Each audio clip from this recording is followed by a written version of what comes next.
15वीं सदी में नींव पड़ी थी सिख धर्म की, जिसके संस्थापक थे गुरु नानक साहब जी।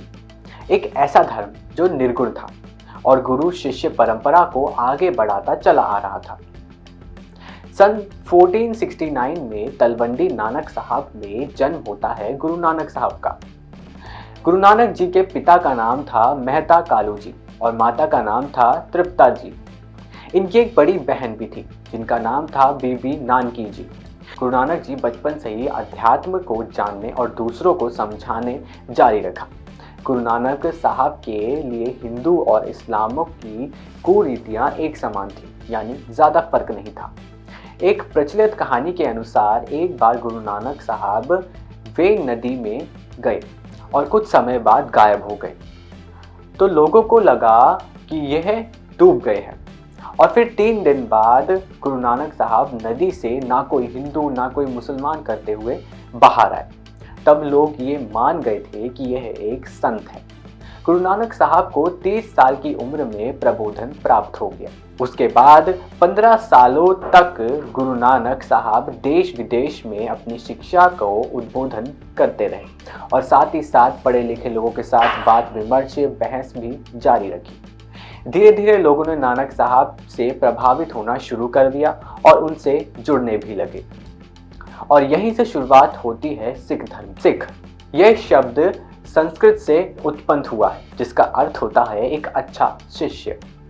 गुरु नानक जब 12 वर्ष के थे तो उनके पिता चाहते थे कि ये एक अच्छा पेशा चुने, और इसीलिए गुरु नानक के पिता ने उन्हें 20 रुपये प्रदान किए एक सच्चा सौदा करने के लिए, क्योंकि उनके पिता भी यही चाहते थे कि एक अच्छे व्यापारी बने।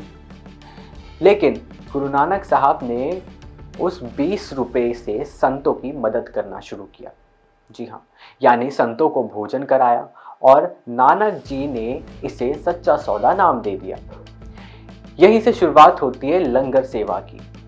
जी हाँ, साल 1487 में गुरु नानक की शादी माता सुलखनी जी से हुई और उनके 2 बेटे हुए। एक का नाम था श्रीचंद और दूसरे का नाम था लक्ष्मीदास। नानक साहब अपने बचपन के दोस्त मर्दाना साहब जी के साथ कार्य करते और शाम को भगवान का कीर्तन करते। गुरु नानक साहब एक कर्मयोगी की तरह अपने जीवन व्यतीत करा करते थे और साथ ही लोगों को 5 चोरों से बचने के लिए भी कहा करते थे। वह 5 चोर क्या थे, चलिए समझते हैं। वह 5 चोर थे काम, क्रोध, लालच, मोह और घमंड। गुरु नानक ने 3 स्तंभ का भी बखान किया है, यानी नाम जप करना, कीर्तन करना, और आप जो भी कमाते हैं, जितना भी कमाते हैं, अपनी इच्छा अनुसार उसमें से थोड़ा सेवा में लगा देना। ये थे गुरु नानक की 3 स्तंभ। अपने जीवन के बाद के सालों में गुरु नानक ने करतारपुर साहब की स्थापना की, जो कि रावी नदी के तट के पास स्थित है। वहीं जाकर वह रहने भी लगे।